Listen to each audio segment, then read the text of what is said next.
The entire planet wants to know, where was Russ the Suss during this month's town hall meeting in Otter Creek?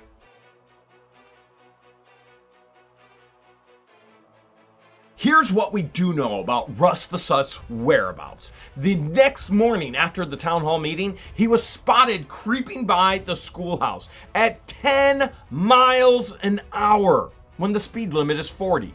Why does he creep so much? Why is he a creep so much? Some have theorized that maybe Russ the Suss was doing some water work for Lynette and Crook. Maybe they couldn't pay their bill, and maybe they were helping him out as he helped them out. Or potentially, he and John went out to just get a little drink for the evening.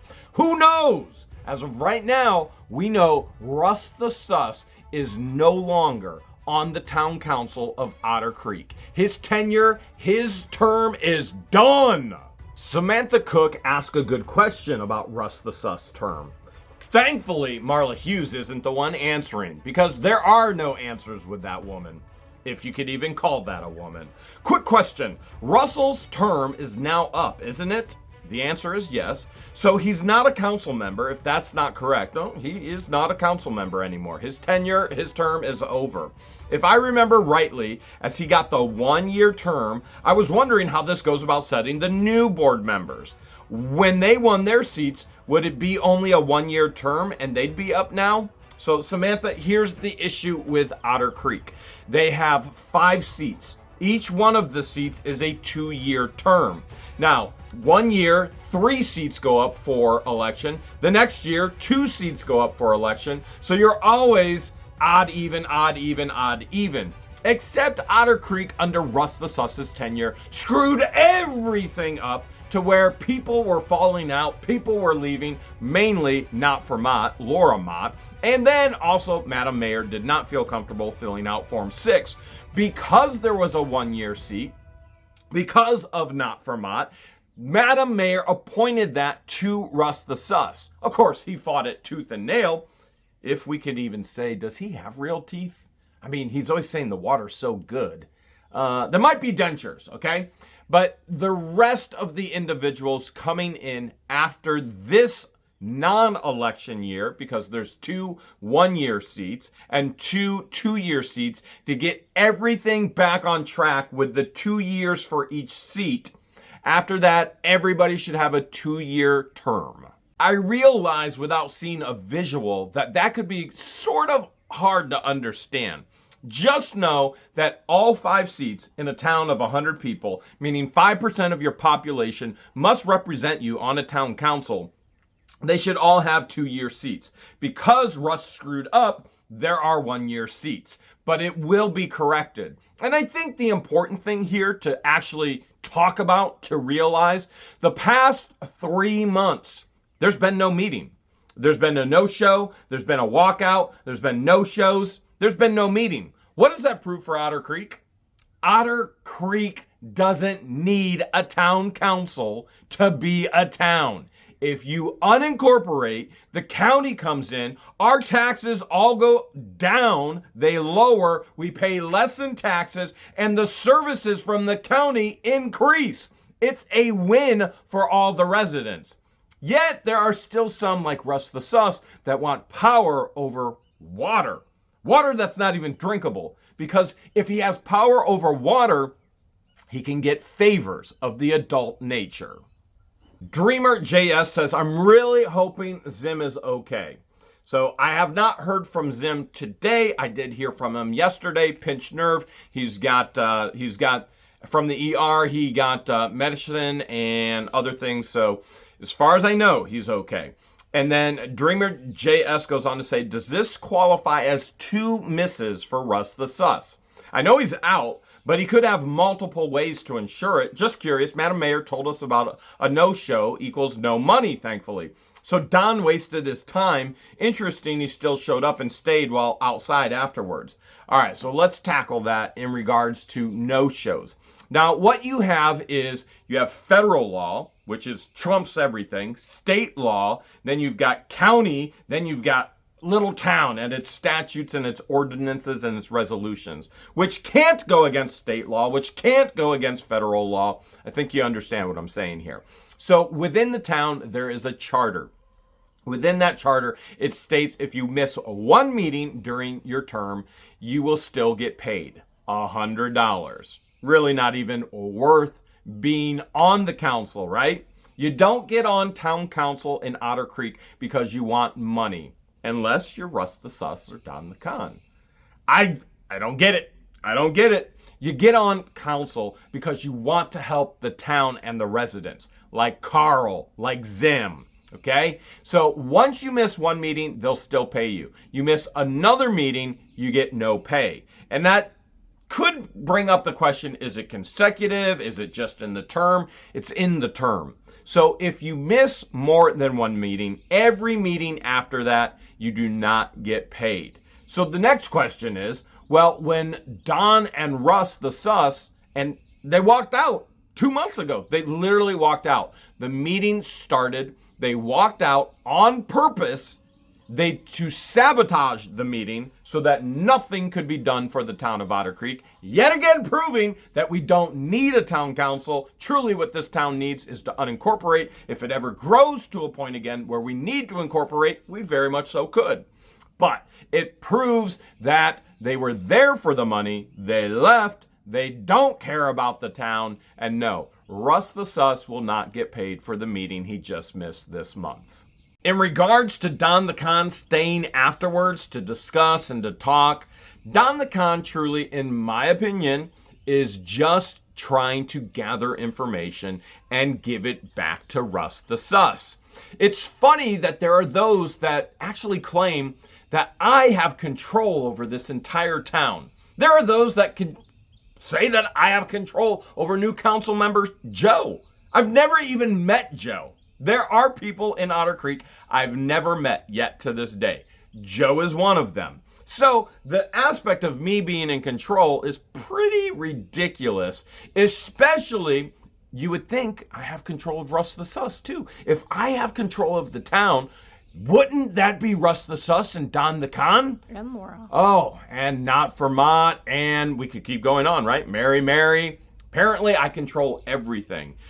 There's also suspicion that they're all paid actors. Listen, Hollywood could never, ever come up with twists and turns with a plot like this. Al Carate wants to know, wait, hold a second. You can't do a write-in for the election? No, you can't do a write-in. And frankly, I'm going to just state this very bluntly. This is a foolish question because we've answered it a million times. And on the other hand, I know there are always new viewers coming in and watching What the Hales. And so George and I get frustrated when old viewers come in and go, well, this isn't new content. Well, the reality is YouTube is always pushing the content to new viewers. They don't know everything somebody else knows. And YouTube isn't built, nor is What the Hales built for one person viewing. So the answer to this question, there is no write-ins available because the new laws state that you must fill out Form 6. You must pre-qualify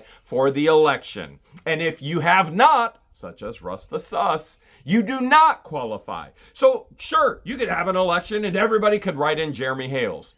You will not be able to seat Jeremy Hales on town council, even though there are those that think I run it all anyway, which is foolishness. I haven't filled out Form 6. You don't qualify. You have to pre-qualify. You can put in Mickey Mouse if you want. Mickey Mouse ain't getting on the seat. You have to pre-qualify. Form 6. That's it. You can't just write anyone you want in. That was Russ the Suss' demise. He thought he was so sly. He thought he was so slick. Madam Mayor steps down. She doesn't want to fill out Form 6. She sells her property. And then Russ the Suss says, well, I'm going to slide into her 2-year term. Nope. He was already appointed, and he voted, and Don voted, and approved in the minutes that he has the 1-year term. Therefore, it is legal, it is binding, it cannot be undone. So Russ didn't fill out Form 6.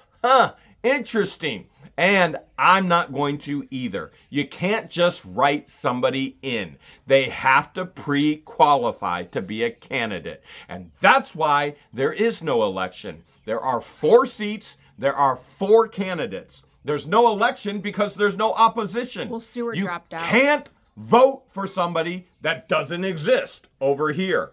They were pre-qualified. Stewart was in, dropped out. Now everybody gets seated. Dennis Ramey says, okay, I need some clarification. I don't understand how Not for Mott and Don the Con can run for office. They're both part of the previous corruption. And yeah, they both are part of the corruption, whether willingly or unwillingly. Now, I'm going to share my opinion point blank. I don't believe Laura Mott, or who I say Not for Mott, is bright enough to actually figure this stuff out. She was used by Russell, particularly to try and hide their theft of water from me, okay? The money that I was paying for water. So when the issue arose, I then go back to Ohio. While I'm gone, they try and pass a new resolution which tries to hide what they were doing to me. They do it wrong. It's under Laura's actual tenureship as mayor, but it's Russ The Suss telling Laura what to do, and Mary's in the middle, and they all 3 screw it up. That's how ignorant these individuals are, to the point where I can sue the town and I can take everything and they would have no more money, which I have chosen not to do. I've gotten my public records. If they continue to do foolish things, I will do that. I absolutely will do that. So we're going to keep our eyes on Not for Mott, and we'll see exactly how corrupt she really is, as she's in a 2-year tenure now.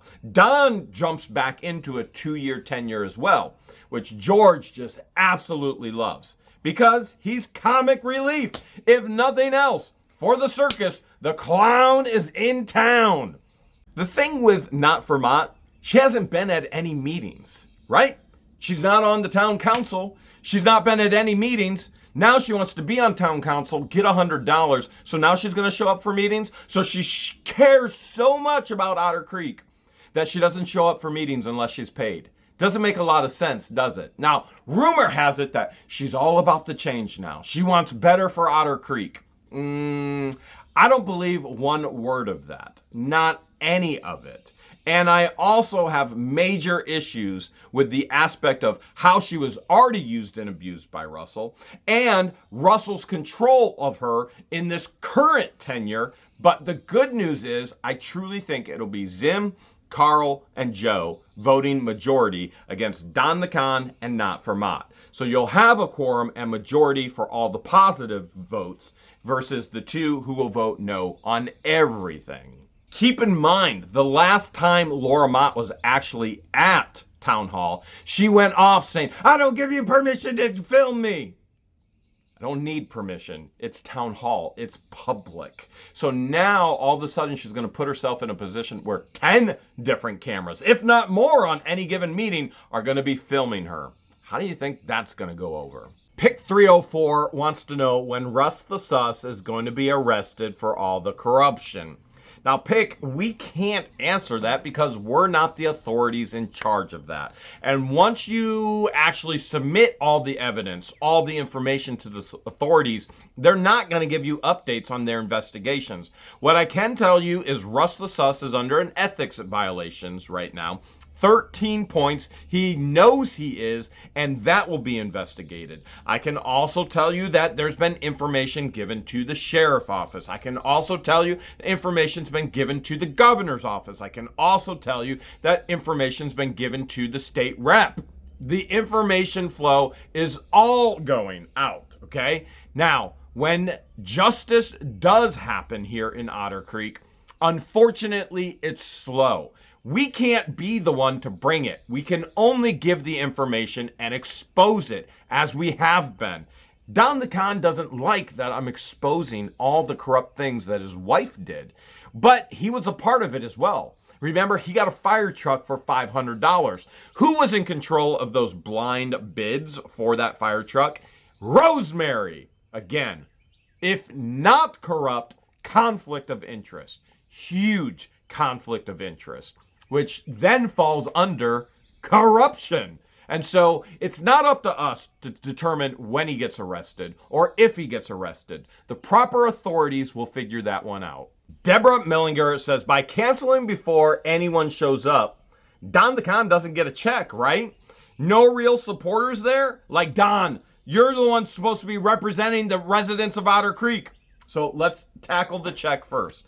All right, no meeting, no check. Now, we also understand that the charter needs a massive overhaul and updating. There's much of it that is actually illegal. It goes against state law. It goes against federal law. And you actually saw Megan, the town attorney, state that in one of the recent meetings.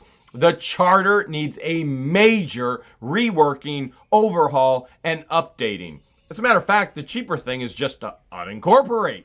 That's what makes sense. It's cheap. Our taxes go down. We get all the benefits from the county. Taxes go down. Benefits go up. Taxes go down.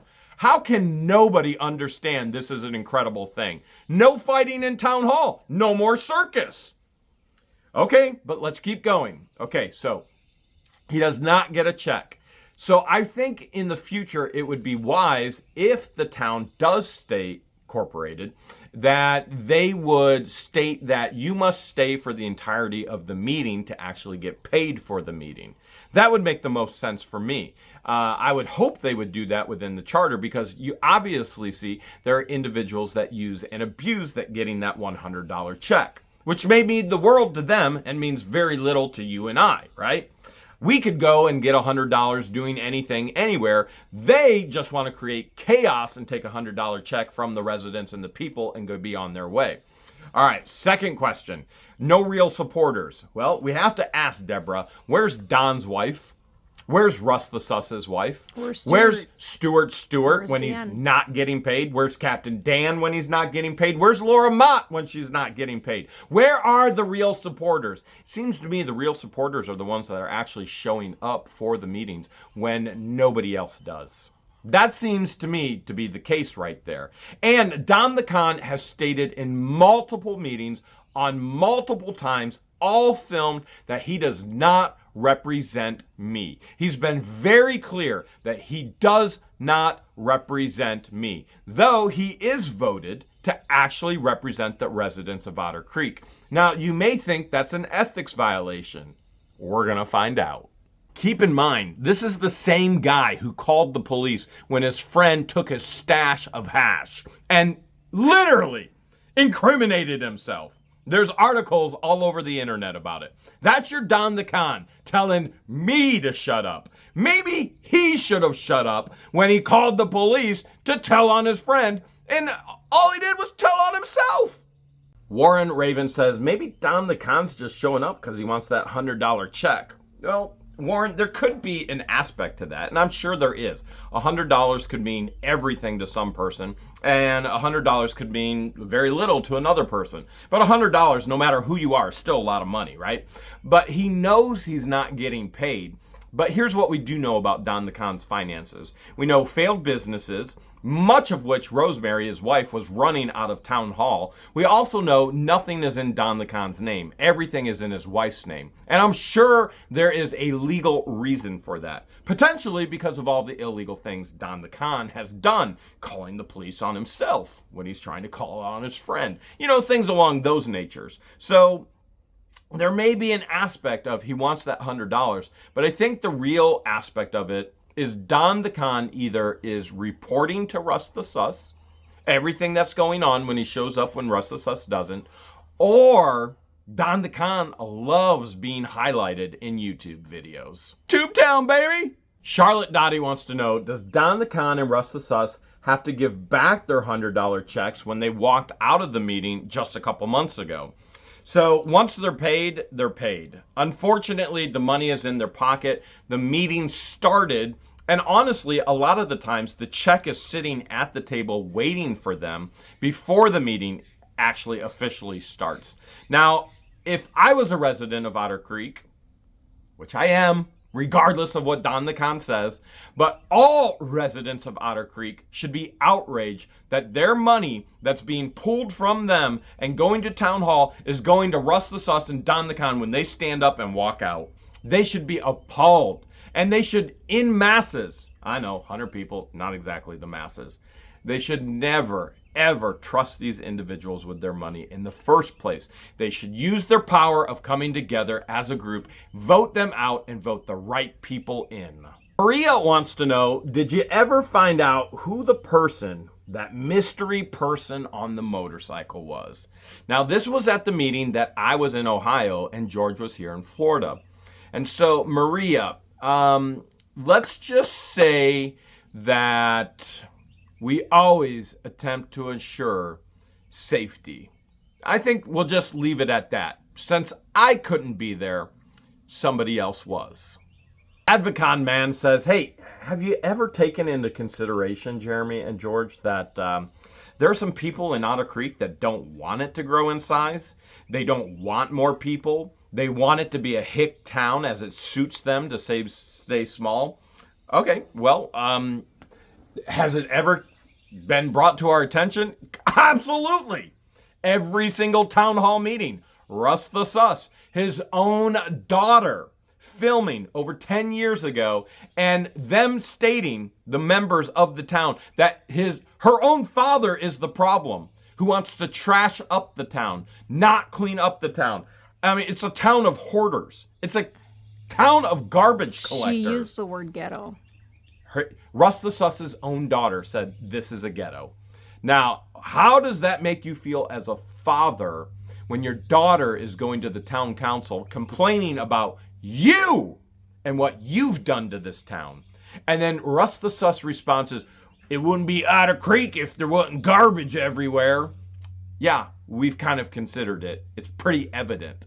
That is complete and total inconsideration for your neighbor. Your goal is not to live peacefully with your own pursuit of happiness when you have neighbors. How selfish, how narcissistic is it to not think about how you affect your neighbors, how you affect the surrounding town, how you actually hold back a town. Now, when you go back in the history of Levy County, Florida, Otter Creek was the main hub. Now, as they call me an outsider, it was actually outsiders from Michigan who came down to the south from the north, and they started a milling operation. They were taking all the cypress trees and they were creating crates for all the fruit. And that brought in tons of jobs. There was thousands of people here in Otter Creek. And there was the auction sites, and there was, it was the happening place. It was the place to be. And then now it's a place for rugs. There is rug addicts, there are rug dealers, there are rug creators, there are rug sellers. Yeah, we kind of figure people don't want cameras around because they know what they're doing is illegal. But did you ever consider, Avocado Man, that there are actually people that don't want rugs in Otter Creek? That there are actual people that want healthy growth, that want families to come in, that want to raise their children in a nice sized town just on the way to Cedar Key. Did you ever think that there are actually good people that understand Otter Creek could actually make a ton of money and every single resident could be making money from that?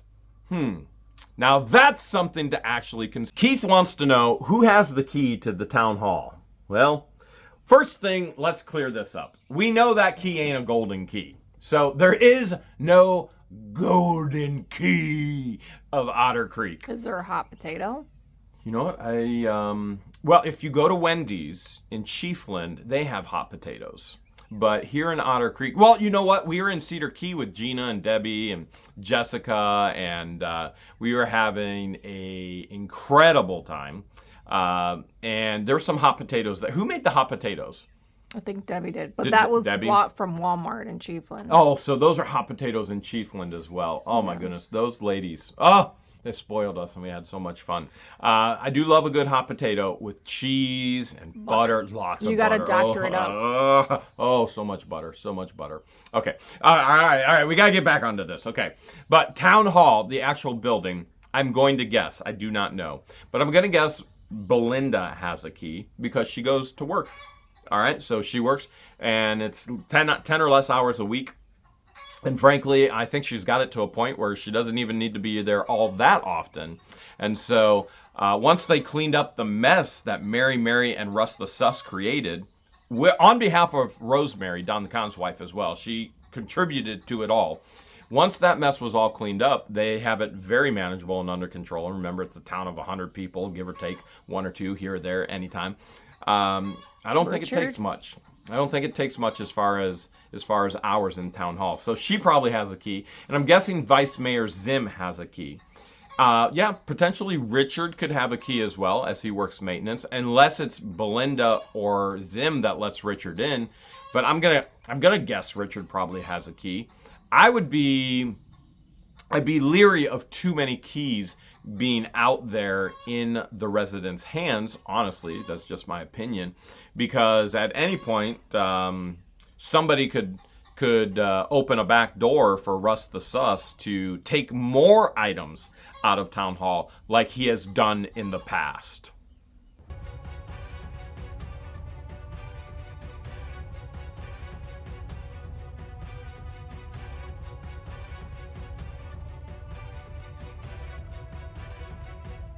Christy Klassen wants to know, why is everybody recording when there's absolutely nothing going on? There is no meeting.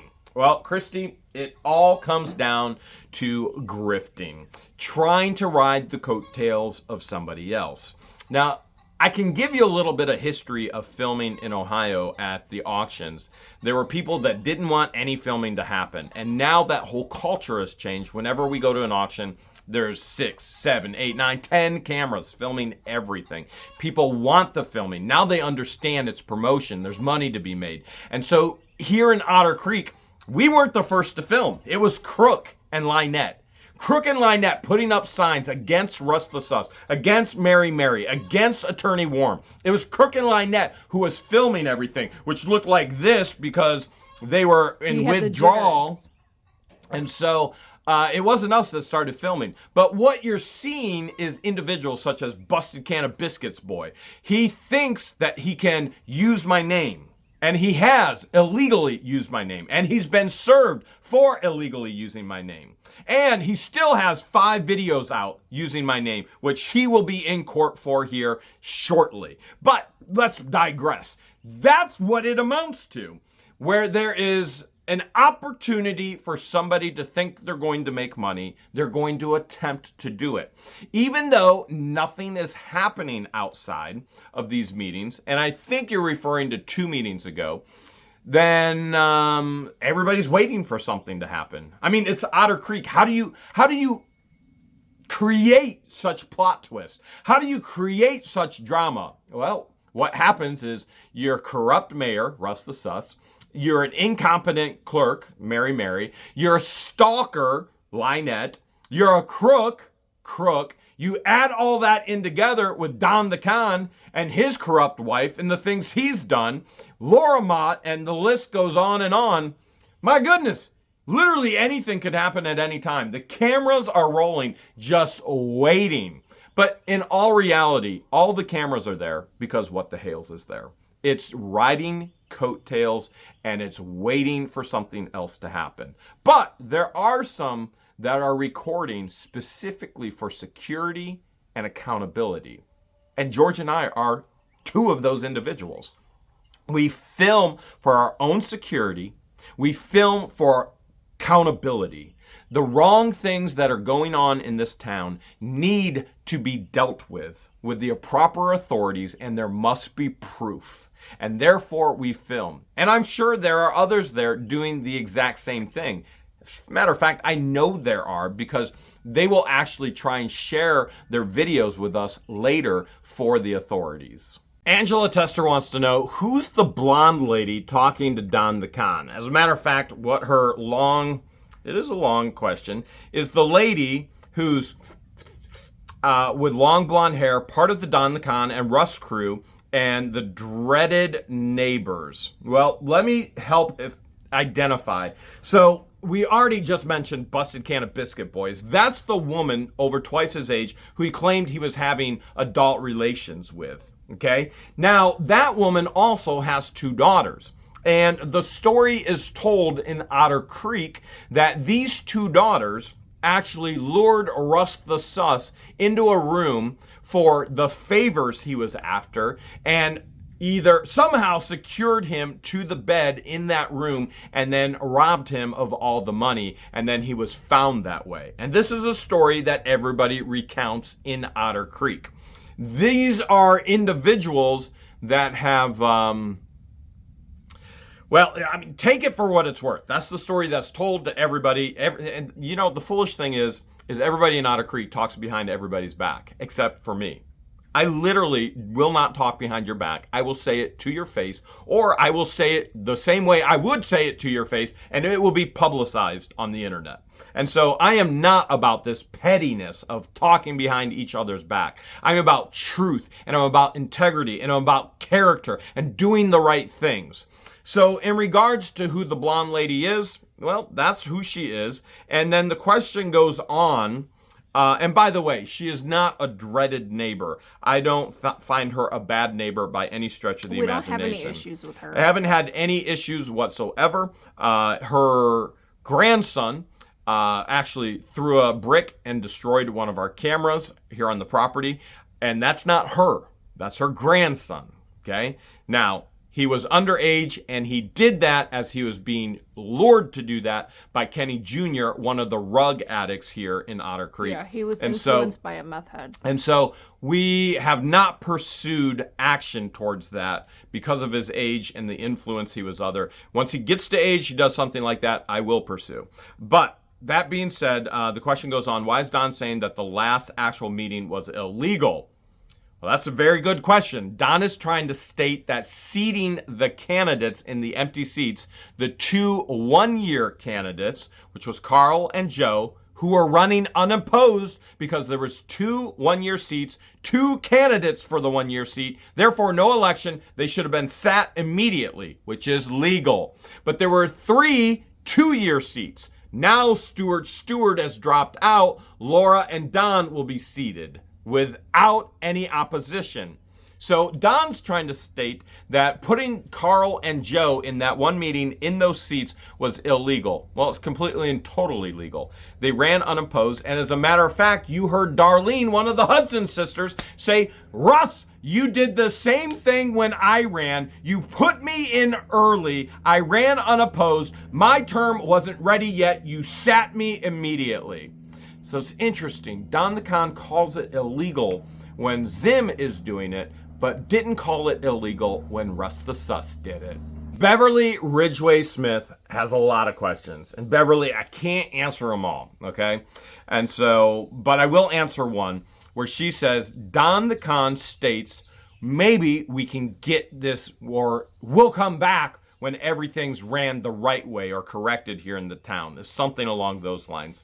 So she asks, she states, maybe now we can all get back to you and things are the right way. What does Don the Con think the right way is? Well, I think Don the Con probably thinks the right way is the way everybody thinks the right way is. Their way. Now, you can say, all right, Jeremy, you think there's a right way. I do think there's a right way. I always think there's a right way. I think there's a legal way. There's a boundary within the legalities that this is the right way. Don the Con seems to think, well, you always did it this way, and therefore that's the right way. You realize I think there's a right way. Don the Con thinks there's a right way, and they're two separate ways. We all think we know the right way, right? But here's the reality. We have voted people in to create law and create order in our country or our culture even, and therefore we must adhere to that or it's the wrong way. Just because it's always been done this way doesn't make it right. Rosemary, running 3 businesses in Otter Creek Town Hall is illegal and wrong. It was then, it is now, it always will be. But yet, Don the Con has no issue with it. It's illegal. What she did was wrong. Now, he thinks, there's nothing wrong with that. We didn't have a computer at home. We didn't have, Lady Pirate fishing charter. Think that ship is sunk. Yeah, his right way. This is the same guy who called the police on himself when his best friend stole his stash. Okay, so if you think his right way is the right way, I'm sorry, but I'm going to have to disagree with you and say that's the wrong way. I think the right way is the right way within the boundaries of the law. And there could be multiple ways within the boundaries of the law. As long as it's legal, it's the right way. And as long as you have goals, you got to have goals. And some of those goals have to be at the very top. Is it legal? If we're going to define what is the right way, we need to ask the question, is it legal? Yes. Okay, it's the right way. I think question number 2 ought to be, does it benefit the residents as a whole of Otter Creek? If the answer is yes, then that's the right way. I mean, that's really 2 simple qualifying questions. Legal, does it benefit the residents as a whole? And then that's the way I would love to see Don the Con go. Remember when wearing a seatbelt was not the law, but now it is the law? Remember when we said, okay, it's not illegal to not wear a seatbelt, but then all of a sudden they asked the second question, is it good for the whole of people? And the answer is yes, it saves lives. And can you remember the uprising when seatbelt law was passed? You're not allowed to drive without a seatbelt. You remember the uprising? Oh my goodness. Oh my, people were just going crazy. And yet they're alive. And that kind of shows the mentality and the stupidity and the ignorance and the foolishness of people. You can't tell me that I need to stay alive. Oh, thanks, I'm still alive. Okay, and that's some of the mentality and the foolishness and stupidity in Otter Creek. Sitting there going, you can't tell me unincorporating would be better. Okay, lower taxes, more benefits from the county. You're alive. This is like, hey, what I'm really trying to do is tell you, put your seatbelt on and you'll stay alive, right? I mean, you get that. I think you and I get that. Whoever you are on the other side of the camera, we get it. It's for our lives. It's for our own benefit. It's for our own safety. But there are still people who want to fight against it. Don the Con doesn't want to clean his property up. Is he a hoarder? Is it a mental issue? I don't know those questions, the answers to those questions. I mean, I can guess, but I know it's a tremendous safety hazard. I also know it's horrific what he's doing to his neighbors, keeping his property like that. I know he does not keep his dogs on a chain or a leash, and they're attacking neighbors. I know that's not okay, and he doesn't want to put his dog or contain his dog within a fence, on a chain, on a leash, you name it. They're not even safe. Nobody is safe in Otter Creek right now. It all has to change for the betterment and for the good.